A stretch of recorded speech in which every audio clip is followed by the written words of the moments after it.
ലിബിയയിൽ നിന്നുള്ള അഭയാർത്ഥികളായ കുട്ടികൾക്കൊപ്പം യാത്ര ചെയ്ത് ഫ്രാൻസിസ് മാർപ്പാപ്പ.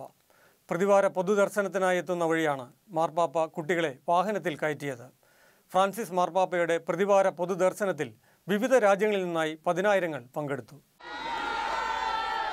സെന്റ് പീറ്റേഴ്സ് സ്ക്വയറിലെ പതിവ് പ്രതിവാര കൂടിക്കാഴ്ചയ്ക്കായി എത്തിയ പാപ്പയുടെ തുറന്ന ജീപ്പിൽ ഇന്നലെ ചില അതിഥികളും ഉണ്ടായിരുന്നു. ലിബിയയിൽ നിന്നും യൂറോപ്പിലേക്ക് അനധികൃതമായി കുടിയേറാൻ ശ്രമിച്ച വിവിധ പ്രായത്തിലും രാജ്യങ്ങളിലുമുള്ള 8 കുട്ടികളായിരുന്നു ഇവർ. പൊതുദർശനം നൽകുന്നതിനായി വരുന്നതിനിടെ കുട്ടികളെ കണ്ട പാപ്പ വാഹനം നിർത്തി ഇവരെ കൂടി കയറ്റുകയായിരുന്നു.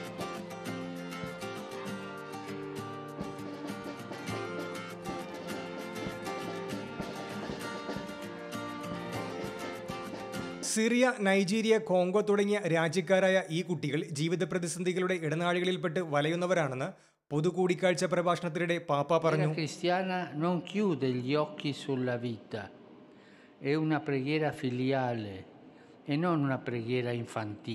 കഴിഞ്ഞ ഏപ്രിൽ 29-ന് യൂറോപ്പിലേക്കുള്ള യാത്രയ്ക്കിടെ മെഡിറ്ററേനിയൻ കടലിൽപ്പെട്ട കുട്ടികളെ ഇറ്റാലിയൻ നാവികർ രക്ഷപ്പെടുത്തുകയായിരുന്നു. അന്നു മുതൽ വത്തിക്കാന്റെ സംരക്ഷണയിൽ റോമിലെ റോക്കോ ദി പാപ്പ എന്ന സ്ഥലത്തെ സുരക്ഷാ കേന്ദ്രത്തിലാണ് ഇവരുള്ളത്. International desk, Shekinah news.